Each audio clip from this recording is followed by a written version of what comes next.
Let's get our beers. Welcome to beers. Wait, I gotta say Natural light the intro seltzer. first. Welcome to Bitcoin Magazine Happy Hour, everyone. I'm your host, Colin Harper. I'm with Michael Tyberg and Brandon Green. We've got an abomination of natty light seltzer to drink today, so let's get at it, boys. Actually, we're starting a little later than cheers. Cheers. We're starting a little later than usual today because Brandon bought these and I had to go and get real beer. But I'm a good sport, so I'm gonna try this. And if it's bad, then I'm gonna probably try to finish it because that's being wasteful. Not as bad as I thought it would be. Pretty pleasant, huh? Yeah, that's You can drink a couple of these. I gotta admit that's not bad. But I guess the thing is with hard seltzer too, it's not like beer where it's like you have to cut back on ingredients. Like you literally just need to carbonate the water and get the flavoring, and then you just I don't know what they use for alcohol. Take a sip for a second. Take a sip. Close your eyes. Tell me that you're not on a beach in Mexico. No, dude, I feel like I'm in a frat house. Like, I'm gonna be honest. This episode was sponsored by Natural Light Seltzer. No, but I thought the reason why I got them was first and foremost to hear you guys ridicule me, but secondly because it's the winter months. Everyone's starting to put on their winter coats, and this is very low calorie, low carb. Yeah, but people are drinking porters and stouts because it's winter. Right, but I'm the as a Bitcoiner. I am against the grain. I'm against the grain. Literally against the grain. Not literally that's against the grain. There's no grain in this thing. So we're drinking seltzer today, boys. All right, well, boys, let's see. On the docket today, we've got messaging through Lightning.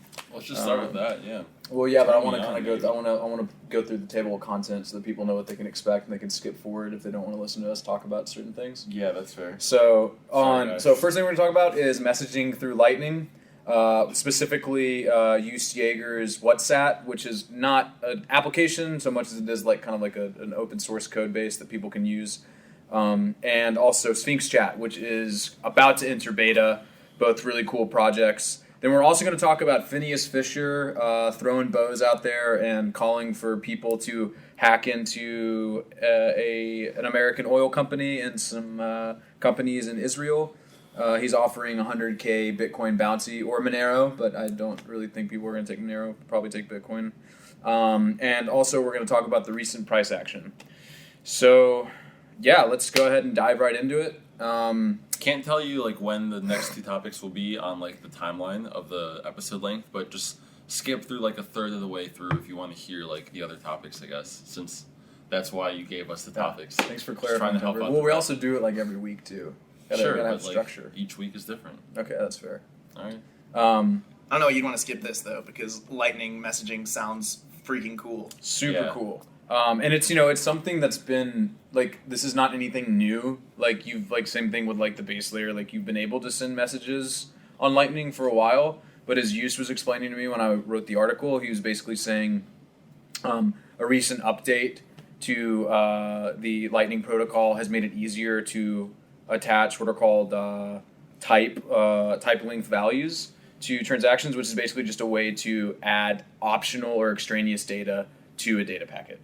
And so anyway, Homeboy went on Twitter and basically demoed his WhatsApp thing. I think when was that? Yeah, November 2nd. So it's been a while now. But yeah, so it's super cool. It's basically encrypted messaging through the Lightning network.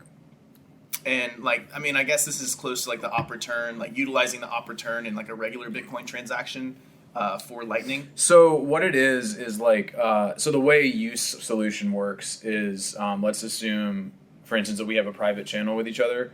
Then basically what we do is I would send you a payment, so a one sat payment, and I would attach a message to it, and then essentially you would reject the payment but extract the message. So you're basically sending failed messages to each other back and forth, which allows you to, again, send the payment, but then not actually be charged for it. And then the receiver of the payment and the message can still extract the message from it. Interesting. And then Sphinx Chat, and Jaegers can do this too. It doesn't just have to be a bidirectional payment channel. They can be routed.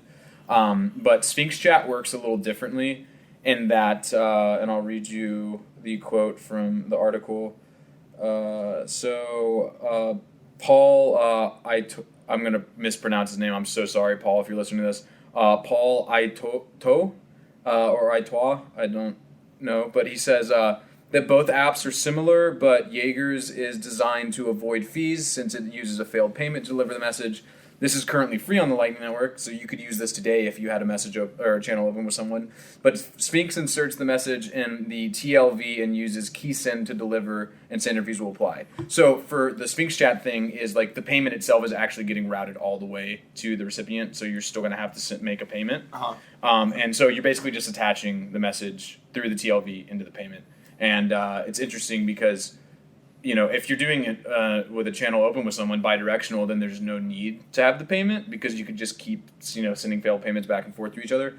But if you don't have a route with someone, then you're going to have to route it through some nodes. And then, you know, so like a fee market for this use case would probably organically manifest. Yeah. I mean, the two quick first thoughts that I have is like, number one, it sounds like this is going to be the real first test of like the capacity and like the throughput of the Lightning Network. Because I feel like it's really easy to start spamming messages and see exactly how long it takes to break Lightning. So that'll be an interesting thing to kind of watch for. And number two, it also sounds like a really good way to encourage people to start setting up channels with each other. Right. Because it's like, I know I need to message, you know, Colin and Michael a lot. I'm going to set up a channel with Colin, or even once. channel with Michael, and we can just message back and forth from now on without having to worry about any sort of routing issues, any sort of fees being taken from routing nodes. Like, sounds like it's a much better system in terms of like private, you know, secure messaging. For sure. Yeah. And like, so did you have something you wanted to add? No, I think it's so cool. Like, this is one of those few, or it's one of the first, I think, applications that's coming out with Bitcoin and Lightning as a stack that has nothing to do with transactions. And I was saying this earlier, like, obviously you can think anything's a transaction, but for there to be things that you can use Bitcoin and Lightning for that have nothing to do with, you know, anything with owing someone money or wanting to send money, it's pretty badass. Yeah. And, like, this is completely anonymous, too. It's, like, the first truly anonymous messaging system. I'm actually glad you mentioned that because, yes, but there are attack vectors, just like with anything, in terms of de-anonymizing users. So really? Okay, hold on. Yeah. So walk me through. So for instance, like let's say that you have to route a payment, right? So like we don't have a channel open with each other for whatever reason, but I want to text you like, yo, bro, what's up? Like, what you doing tonight, baby? Yeah. Like if I was gonna send that to you and let's say it had to be routed, let's say it hits 10 nodes on that route. Well, if 5 of those nodes are controlled by one entity, they might have a pretty good idea about who the sender and the receiver is, because basically the way this works, and the reason it's called Sphinx Chat, for instance, is because the Sphinx protocol was just implemented into, I think, all the Lightning implementations. Well, Hang on. Just let me finish. Okay. So what Sphinx is it's onion routing. So, you know, it's the way the Tor network works. The way Tor network works is you have 3 different server types. Okay. And like, for the sake of simplicity, you know, there's like the first server that sends information, and then the intermediate servers, which basically only see who they're receiving information from and who they're sending it to. And then you have an endpoint server, which basically it knows the last hop, you know, in the sequence, but it doesn't know where it came from, and that's the same thing with the server that starts the transactions, where, you know, they know who's sending the information, and they know who's querying the data, but they don't know its destination. So for something like this, if one entity controlled 5 nodes in a 10 hop payment, they might be able to deduce who has sent the funds, especially if they control the first node in the hop, and who it's going to if they control the last node in the hop. Okay, so does that make sense? But they still wouldn't be able to read the message, would they? No, they wouldn't be able to read the message. They wouldn't be able to read the message, and also, aren't the hops not determined? Like, you can obviously set them up so you know the route that the path is, or that the message is taking, or the transaction is taking, but the odds of someone controlling all the nodes that the hops are slim to none. There's I wouldn't say slim to none, because like, so a few things, like there are a few actors who control a lot of the liquidity on the Lightning Network. And they have channels are the hops open with random everyone. Or not? No, I mean, because it can't be random, right? So, like, for instance, like, if I was trying to get to you, but I had, like, let's say I had a channel open with Brandon, and then Brandon had a channel open with Graham, and then also Christy, then, like, but let's say that Graham didn't have a channel open with you, but Christy had a channel open with you, right? So I couldn't route it through Graham, because it would have to go to Christy to get to you. But that's the protocol determining on its own, right, that it would take a certain path. Yes. Yeah. So it's randomized to an extent. To an extent. Assuming that you're connected to more than one like path. Yeah, to an extent. So it could be, but like the idea here being though still like if there are dominant players in Lightning, and again this assumes a malicious actor, right? Like this assumes actual surveillance. But you know like companies like CipherTrace and Elliptic and Chainalysis have nodes set up so that they can do blockchain analysis. Like they will eventually do this with Lightning.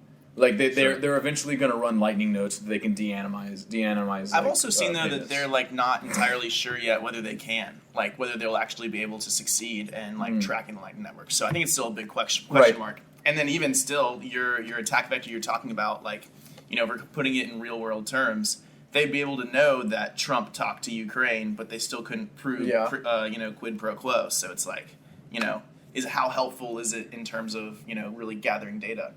Right. That's a big part of it, for sure. And again, worst case scenario, you just set up the channel with Michael because you know you're going to be messaging him, and then boom, you don't have that issue at all. So like if you're a little well-connected, like if you're well-connected in any regard, or even just connected to more than like a couple people, it sounds like it's pretty hard to like mess it up. Right. And also, but there's also a way to spy from the IP and TCP level, like where like, you know, like if you were an internet service provider, you could theoretically figure out like who, like, you know, like that where it came from and where it went. Yeah, so like I'll read the quote that from the article when I was asking Jaeger to explain attack vectors. In the article I say, in some cases then it might be better for users to set up direct payment channels with each other.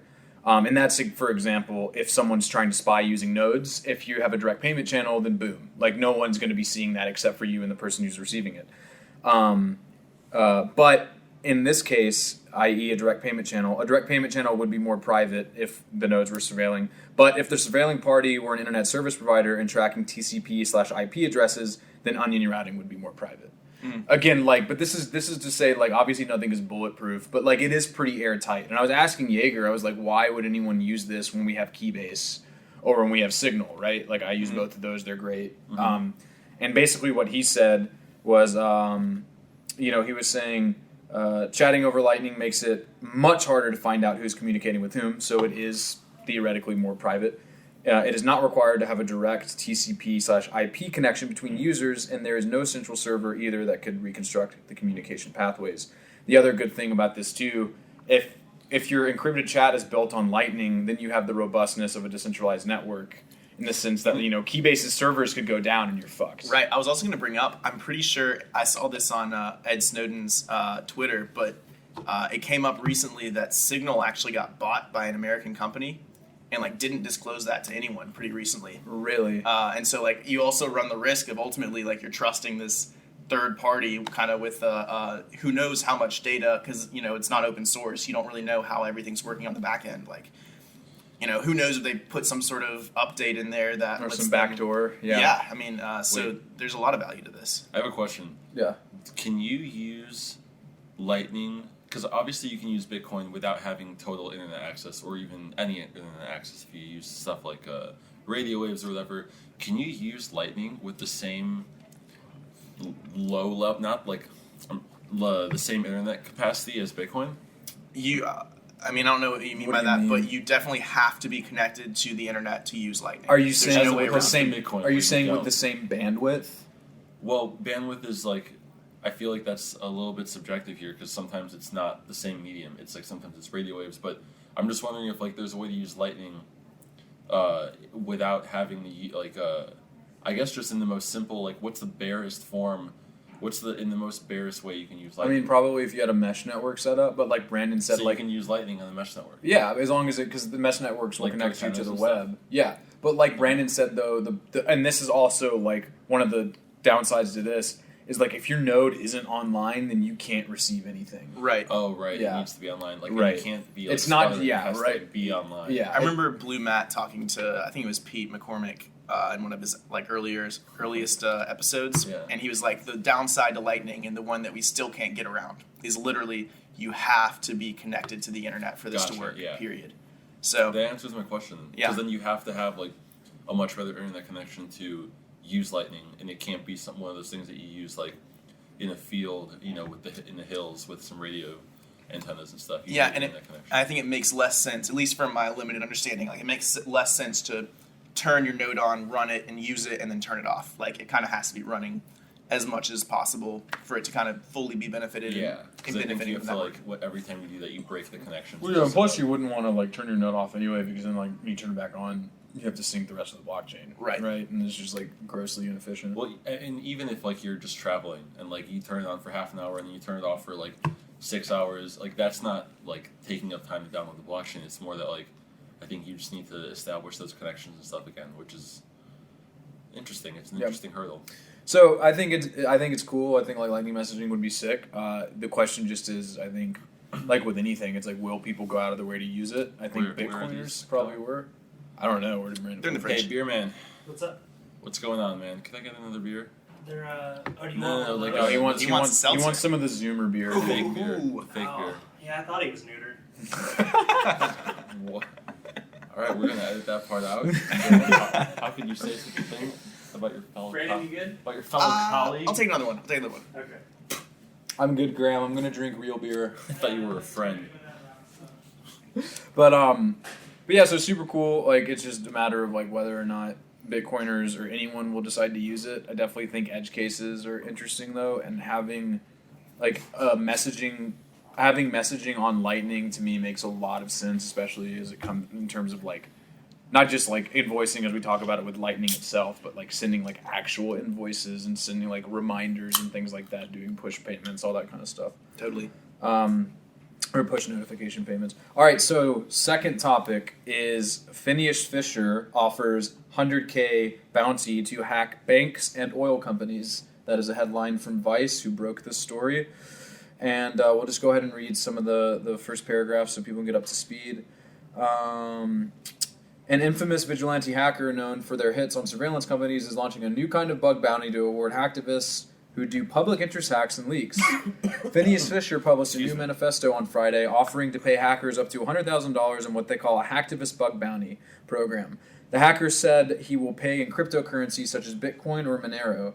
As an example of targets, the hacker mentioned mining and livestock companies in South Africa, Israeli spy vendor NSO Group, and the oil company Halliburton. So Phineas Fisher is some would call him a black hat. I guess definitionally he like actually is a black hat, but there's some nuance there. Maybe a gray hat is what we'll call him, because he's hacked into a bunch of different agencies and companies before. He's hacked into the British German surveillance group Gamma, or surveillance tech vendor Gamma Group, which makes this controversial spyware called Fisher. He's also hit the Spanish police force before. Do you know? That is a great question, and if we follow this hyperlink, we can get to that. Okay.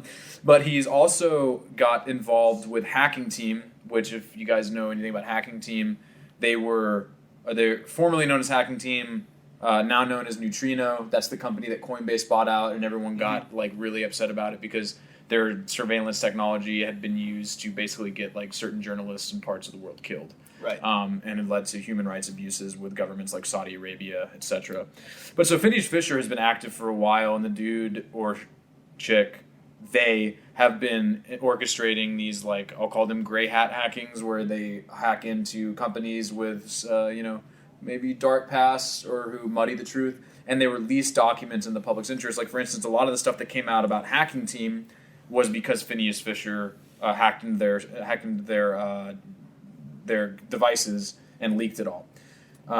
So I think it's interesting because, as Vice says, it's like, to be clear, like, this is basically a bug bounty program that incentivizes criminal activity, which is true. But if that criminal activity is unearthing other criminal activity, do the ends justify the means here? Does it balance it out?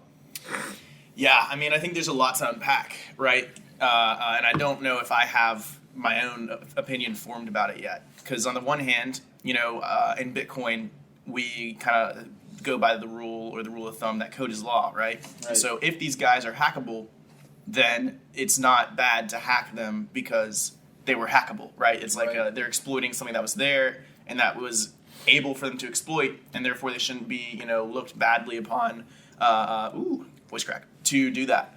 On the flip side, it's this vigilantism that's like so hard to wrap your head around, because it's so easily corruptible in that like you can get kind of the mob to go after someone that's unjustified. They can go way too far. They themselves are deciding who is good and who is bad, and then like trying to dig up dirt on them. I mean, like, for all we know, and like I'm not saying this is true, but like for all we know, Halliburton could be like a very good company doing a lot of good things for the world, and like really doesn't deserve to be targeted as like a huge target to expose everything that they're doing. It's just like, on the one sense, we've gotten to the point where we basically have to let these vigilantes do the dirty work in order to expose the fraud, because we don't have enough like watchdogism left in the world.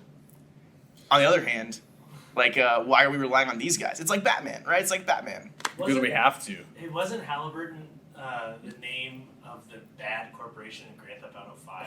Was it? It was like it was Halliburton or Halla, it was something like that. Can you It be just sounds evil. total non sequitur? But can you be like this podcast Jamie? Like you watch Joe Rogan? Yeah. Yeah, He's you there like, on- yeah. That's sort of. I don't. Or I like- think Graham is this. I think Beerman is this If you can podcast hear me. Beerman. Yeah, you're the beer man. I think every podcast has like that dude that's like behind the camera that's like doing stuff. No. I'll set He's myself not. up a mic now. He's not every podcast. He is our podcast. Yeah, he's his own thing. he's like the It's- Hank. it's- He's like the Hank innovative. to our Barstool.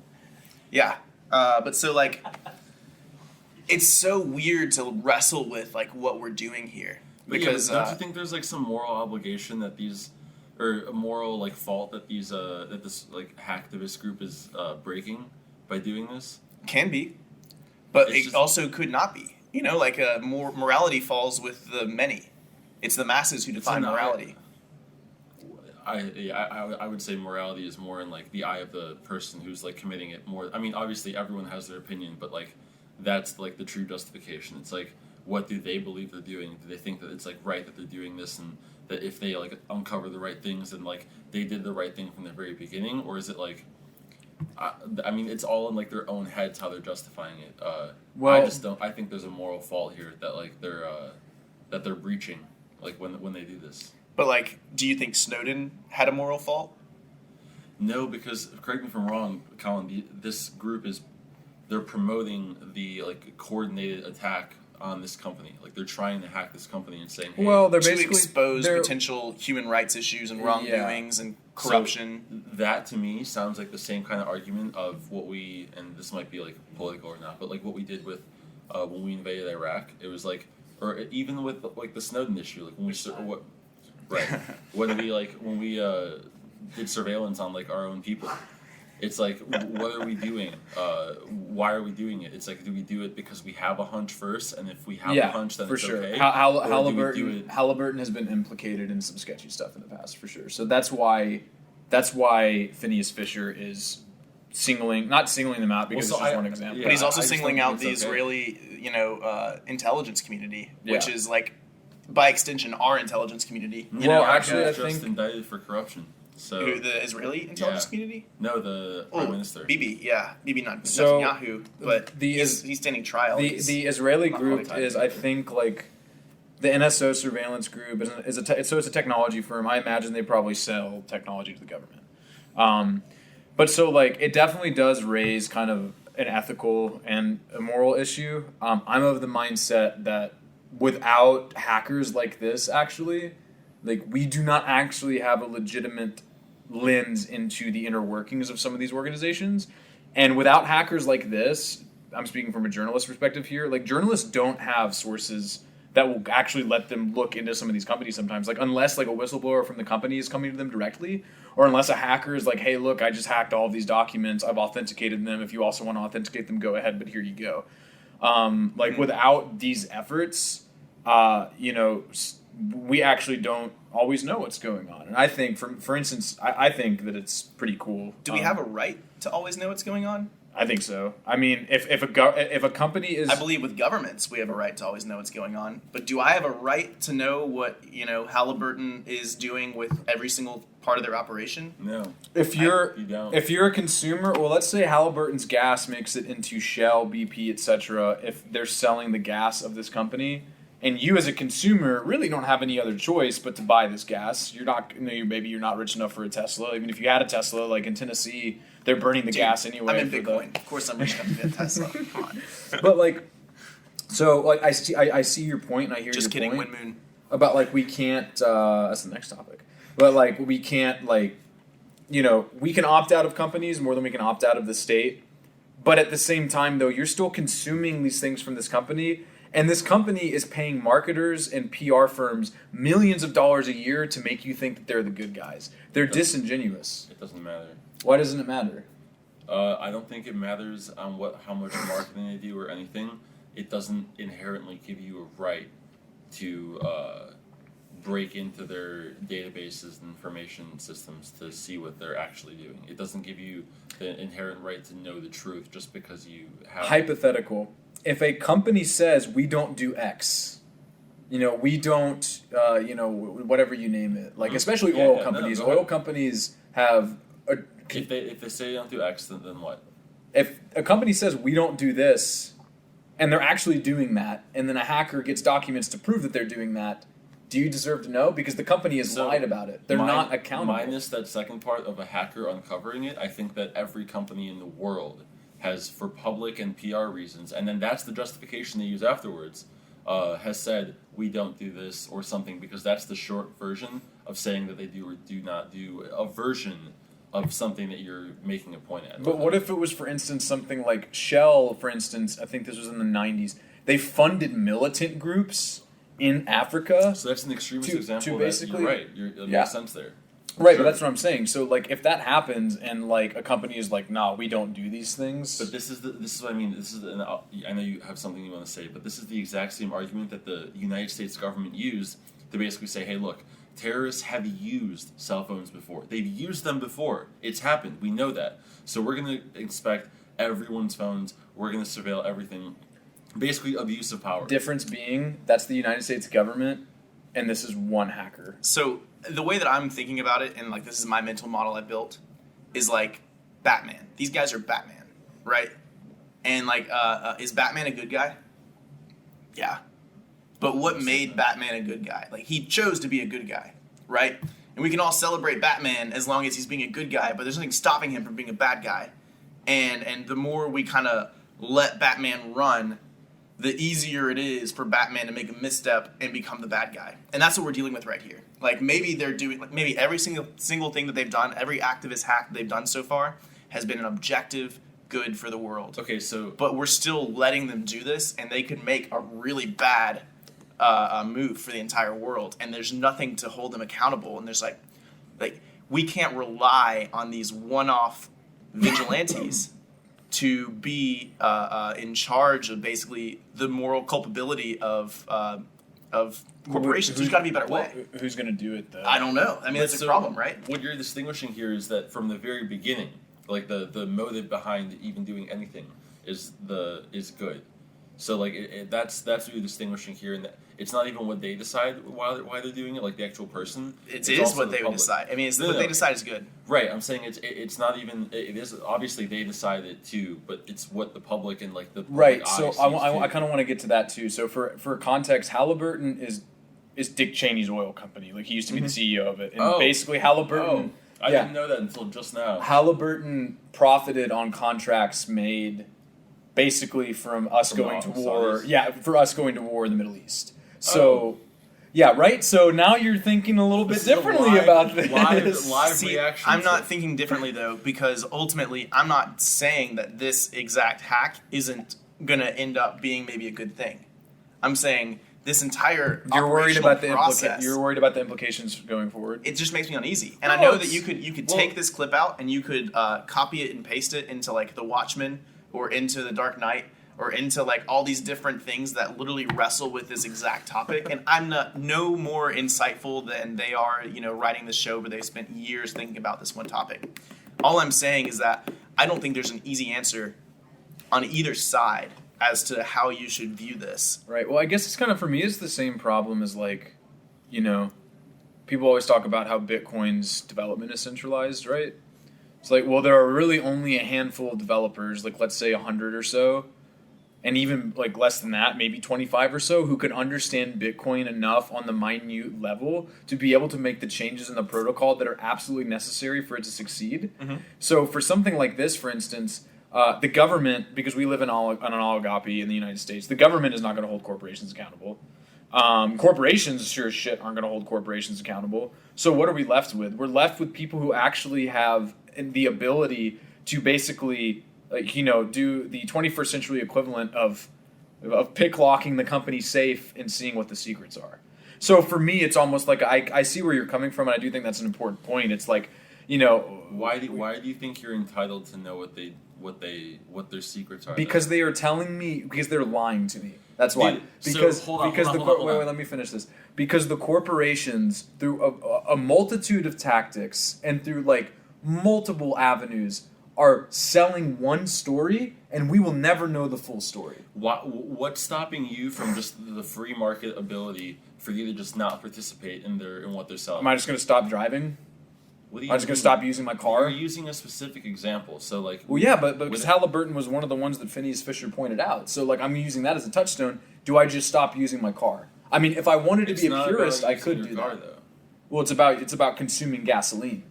I guess they're an oil company. You're not consuming it directly from them, so it's completely. But I might be. I very well. No, but seriously, you're not. I mean. No, but what I'm telling you is, dude, is Royal Dutch Shell very well might buy their oil or gasoline from oil. Or from Halliburton. I think there's a much bigger argument here that oil itself as an industry is very corrupt and manipulative. So like, there's a whole different thing to kind of get into here. I think we're all talking past each other, though. I mean, the real nut of this is, and like to use an example that's prescient to all of us, if Snowden were to say, like, let me back into the country, everyone knows what I did was good for America, and I think we all agree with that. And as soon as I'm back, I'm going to immediately start trying to dig up more shit on the NSA.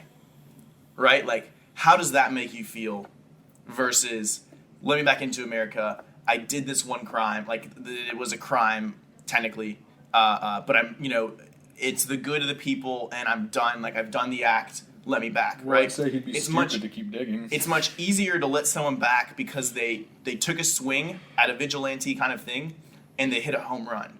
But, like, when you allow people this weird free reign of, I'm going to celebrate you by the fact that you're operating outside of the legal scope of what you should be doing, you really lose the ability to like control that vehicle of regulation, for lack of a better word. I guess for me, it all boils down to truth to power. It's like, we don't have the resources that these people have. Like, I'm talking about common people. Like, this is part of the reason why we buy Bitcoin, especially as millennials. It's like, we're not going to have pension funds.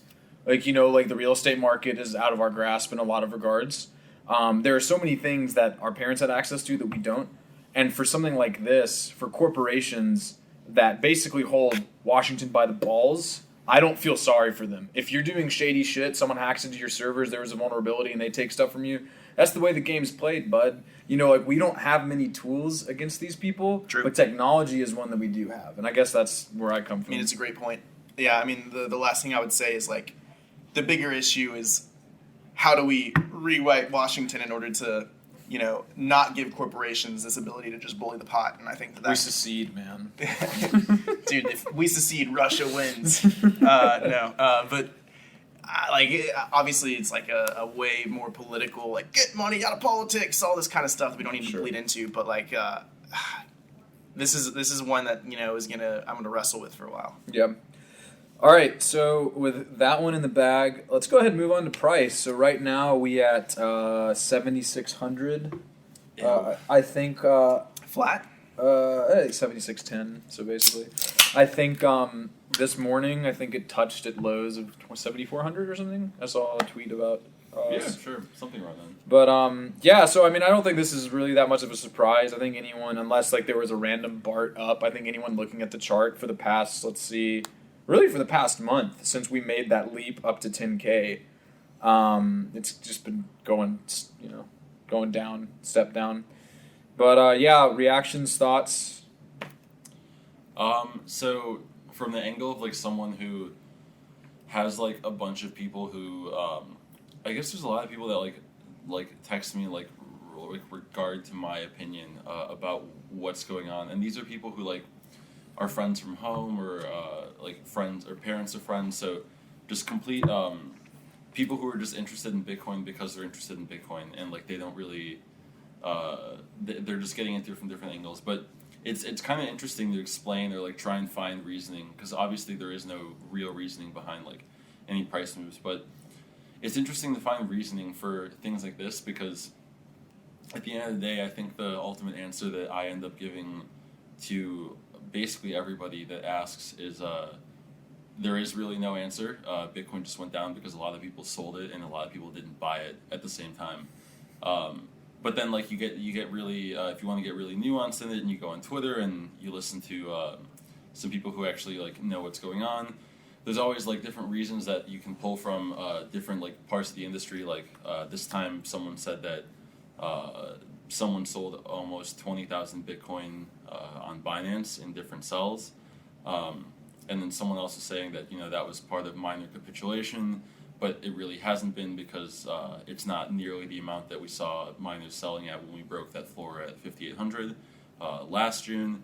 So it's just interesting to see like when the price moves like this, ultimately like, and I know Marty Bent, who has like a really awesome newsletter, he has not talked about the price.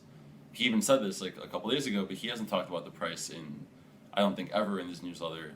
And it's for reasons like this, because there's really no reason you can like attribute to this. People trade Bitcoin, like some people have their reasons for selling, buying. So it's just funny to see stuff like this, and there always needs to be an explanation, but there usually isn't. My take is, I agree with what Mike's saying here, but first and foremost, Bitcoin takes the path of maximum pain. And if you look at when Bitcoin broke all-time highs going into the bull run in 2017, when it broke all-time highs, almost no one was paying attention. It like 1,000 or 20,000? No, 1,200. 1,200. 1,200. Like when it broke that all-time high of the last bubble, no one hardly noticed, except for a few people who were still paying attention to this space. Why did that happen? Because there were so many like flashes of hope that Bitcoin then busted through and kind of defeated people, that like they were worn out and they weren't ready to be hopeful again. And then it slowly just crept up to all-time highs without anyone noticing. That's the path it's going to take once again. And but you could see when we had this jump at the beginning of the end of last month, where we jumped up to 10K. Once again, there was a lot of people who were like, "Oh, here we go!" We're about to go up. This is the last time you'll see Bitcoin under 12. Yeah, the classic hodl not tweet, right? But as long as there's still that majority active market participant sentiment of here we go, Bitcoin's gonna continue to make you hurt. So it's about patience, and it's about hodling, and it's about knowing that ultimately the market works so that there's gonna be another bull run, probably in tandem with the halvening, and it's an inevitability of the market. But don't try and outsmart yourself going into it and trying to get that extra 20% profit, because it's just obviously this is no trading advice, right? No financial advice, but Bitcoin's bigger than what it's priced in the past month, and so it's you just gotta understand that there's bigger things at play here than just what it did today. It's what it did in the past 2 years. So you're saying, because it's interesting, because I have this opinion that I've slowly been coming to grasps with, but depending on the amount of eyes that people have on Bitcoin, it's the majority of people weren't paying attention last time when they broke 1,000, right? Mm-hmm. This time, I think we can all agree that a lot of eyes, not that many, still not that many, not that many eyes. Not that many. We're already down to a very few amount of eyes. One of my group me's that I'm in of Bitcoin crypto enthusiasts, that was thousands of messages every day in December, January 2017, 2018. Mm-hmm. I haven't seen a message in there in a month, 2 months. I think this Like, we're getting close. Go ahead. We're getting close. So this time around, though, we have people who stuck through the bull market or bear market. Yeah. And who knows if we're still in the bull market or bear market, whatever. Like, no one knows until the end. But We had that last time, too. It's just less people. It's an order of magnitude different. right, but so now we have, like, a lot more people who have these audiences, like, let's just say, you know, CNBC and just news platforms in general. CNBC's So- not paying attention anymore. I disagree. I think Where was their article about Bitcoin just dropped $1,000? I think they got smart. I don't know. I think Joe I think they're not Squawk. paying attention. I think Joe Squawk, because I mean, so no, Well, I think I can say with confidence that neither of us have watched Squawk Box in the last 2 or 3 days, right? Sure. Yeah, for So sure. like, there is a chance they talked about it. I don't know, but basically, like, to just wrap up this point I'm trying to make, it's really just a hot take, honestly, because it's not really something we've talked about. But there's a good chance, I think, because of the fact that there's more people. Obviously, with every cycle, including this one, which is the latest one, watching Bitcoin's moves. I actually don't know if the price is going to do. It's going to behave the same way that we're going to see or that we've seen in the past, because there's more people participating. So just by sheer volume and liquidity size, the market's it's not gonna act that much slower because this is a scarce asset, but it's going to react so much more differently. Where like, I think there will be a lot of people, including some of the people I just mentioned, like the people that text me and like ask me like, "Hey, what's up?" They're going to be pissed off during the halving, like for 6 months, a year. Well, I mean, think about like, so when and if Bitcoin transcends 20K again, that's going to be It's gonna be a long time. bullish as hell. I don't think it's going to be that long. If For us, it does, What's a long For us, time? it'll be What do we- bullish as What do we hell. think is a long time?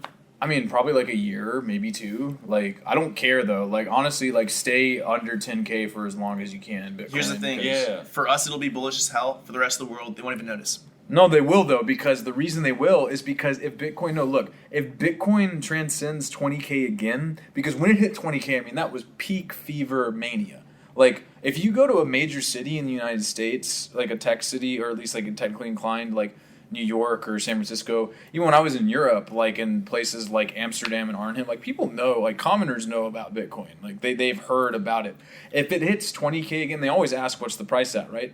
If it hits 20K again and goes above 20K, when people see that, the psychological effect that that's going to have on them, they're going to be like, holy shit, Bitcoin was 20K back in 2017. They're not going to It's see it over though. that now. So they're not going to be paying they attention to see will. it. So There- I think that there they will be headlines. I think that they will see it, but it will take so long to happen that before it happens, it will be this like market of like meh, but still great for people that have been in the space. And then once it happens, it'll take 4 or 5 years, let's say, hypothetically, and then it'll moon, and then everyone's narrative still matches up, right? You guys underestimate the path of maximum pain. By the time Bitcoin hits describing.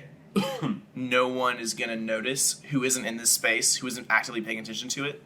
And then they'll start to notice when it starts making. Bro, you're telling me right now that like all of these mainstream media outlets, when Bitcoin hits 20K again, are just gonna ignore it. They're just gonna be like, oh yeah, no, fuck that. Like that's not worth talking about. It just hit its other all-time high. Like it went from 20K to 3K back to 20K again. Look at what happened last time. It hit Oh, but 12, then you can't compare it. 1200 You can't compare it to last time though, because last time there was significantly less attention. but still attention. Like, Yeah, but but no, it's- but like it's- my Things you cousins can't take away. Yeah, my cousins didn't know about Bitcoin the last time, but they know about Bitcoin this time. Like my friends didn't know about Bitcoin the last time, but they know about it this time. I mean, that's Well, just the I mean, natural to be- flow of it. Like yeah, to be fair, there will be like people that we're all friends with that will. They knew about Bitcoin Sliding 2 years in YouTube, ago. like, hey man, They what's knew up? about Bitcoin 2 years ago. They knew about it now, and in 2 years ago, they'll just casually text you, be like, "Hey man, I heard Bitcoin's doing well, and it's at like 25K," and you're like, "Yeah, bro, it's fucking killing it." And they're like, "Oh, I heard it's just doing well." Like that. People who don't watch it, they're just like, I actually, I'll talk to people today that I just meet like recently, and they'll be like, "Hey, isn't Bitcoin at like 20,000 or didn't it hit that?" And that's all they remember. So Most of my friends have no idea what the Bitcoin price is right now. yeah, to an extent, They're not I gonna do know see when it that. hits. Right, all-time highs. but they know the all-time high. And the reason they don't know about the price is because they don't track it. But the second Bitcoin goes above 20K, there will be news articles about it, and they will see it trending on But there social. will be a few news articles about it, but it won't be the focus of the news. It was the focus of the news when everyone. Why came in. wouldn't it be? Because that's all anyone in the mainstream media talks about. I mean, that's all that we talk about. Like, come on. Like, that's I all mean, anyone talks Yeah, about. man. I couldn't tell you exactly why because it hasn't happened Yes. yet. But I'm telling you, Bitcoin takes the path of maximum pain. By the time it's hitting all-time highs, few people are going to notice outside of this space. And it's just like it's a artifact of the I market that I we're in. disagree though, because so many people took notice and so many people took notice during the bull run. Dude, I'm glad Everyone was talking I'm about glad you that. brought out the Venezuelan bolivars Yeah. because +1 for A when you point- guys give a hot take. Bro, don't Yeah, don't a do point that I was gonna Bro, I was gonna rain those at the end of the episode. ooh, nice. A point that I was going to make though sensitive beer man. is let's play a game real quick. Let's list all of the countries right now that have active protests going on against their government. Like big active protests. Lebanon, Iran, Iraq, Venezuela, Argentina, Hong Kong, Argentina, Chile, yeah. Ecuador, I mean, yeah, there's a lot.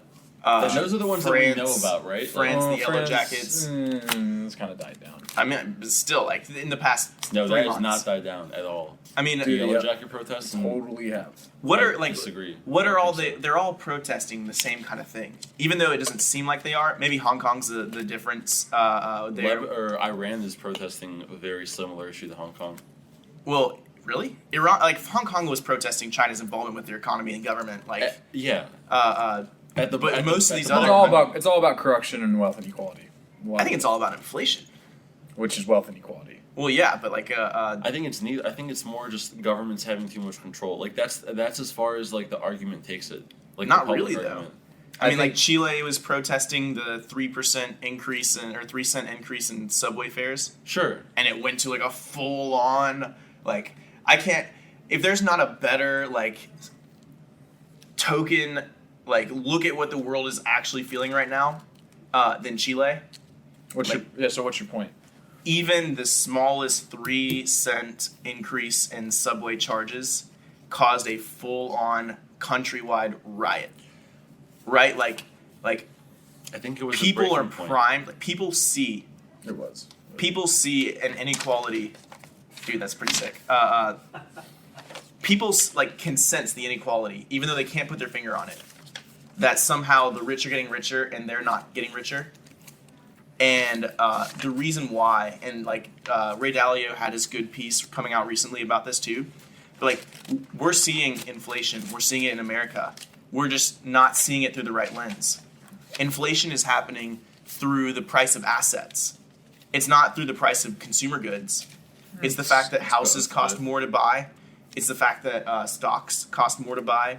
Like the ways by which you save, the ways by which your The net bar, worth the grows. the bar to access is becoming increasingly higher. Yeah. Right. Like, how do I, without Bitcoin, in America today, as a millennial, fresh out of college kind of guy, Gold. like, how do I store my Gold. store my wealth?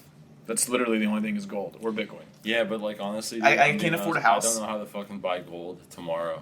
Yeah, I know. Literally, just are you shitting me? You're a millennial. Just Google buy gold. Like it's not difficult. like yeah, that's how you Go to a pawn shop. Okay, I guess that's how simple it is. But What if I buy gold with?